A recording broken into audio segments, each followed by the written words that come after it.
I should be turned on. Thank you. Yes. I'm, as you mentioned, Dr. Scott Bohlke. I am a family physician in a small town of Brooklet, Georgia, which is about 1,200 people. And some of these students may be from the Bullitt County, Statesboro area, and they may know it well. I graduated here, so some 30 years ago, so this auditorium was still here. I've spent some time here, but it looks a lot better than it did when I was here. Did my residency in Columbus. I went to the Air Force for 4 years, and now I've been going on 19 years in Brooklet, Georgia as a family physician, solo physician. I have 2 nurse practitioners actually that work with me. I've been there, like I said, going on 19 years, and it is, and I think it's nice to see a physician in the rural area too as well here, and she would certainly agree. They're some of the most difficult patients to take care of because of the lack of resources, not only for them, but also the medical system itself.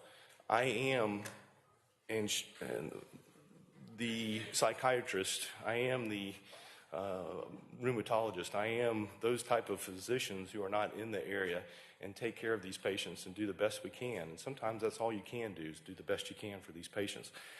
They desire and they need so much more, but we do the best we can, and I'm certainly she would agree with me that it's very, very difficult. These patients, plus probably the inner city patients, are probably the most difficult patients to take care of because of that, because of the lack of the resources that they have, as well as the medical system.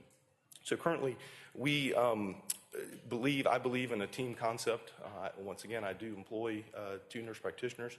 They are vital to what I do in my office, but certainly I am overseeing what they're doing on an ongoing basis, on a regular basis, on a daily basis.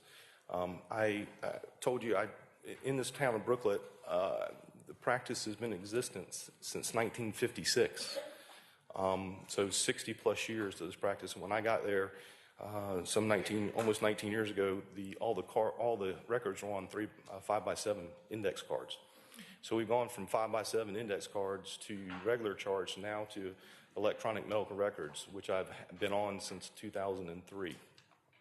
So it's so much difficult to do what we're doing now with all prior approvals, with getting medicines approved, getting CT scans approved. It's a very, very difficult situation to get things done when you only have one place to go to get these things done. It's extremely difficult because of all the additional requirement that we do that has not direct patient care. It's all I call it the hassle factor. It's so much more that we have to do. I always bring up the point where I had actually had to get a prior approval on a drug that costs $4 at Walmart. And it's a point where you almost want to give up because that cost me a lot more in my staff time to actually do the $4 prescription if they just took it and paid cash at Walmart. So we certainly laud the committee, and I appreciate the time to speak to you. I'm not going to be very brief. I actually saw patients this morning and turned around and going right back and seeing them this afternoon. So we certainly hope that I do sit on the physician workforce, which is now called the Georgia Healthcare Workforce. So I'm on that board, been on there for a year and a half or so, trying to do all we can to help the rural areas. So I've been actively involved in that, as well as the past president of the Medical Association of Georgia. So I learned from Dr. Bowler that was there that it was very active at the state level as well as the national level. So it is very near and dear to me because I learned from the best. So I will stop there and accept any questions.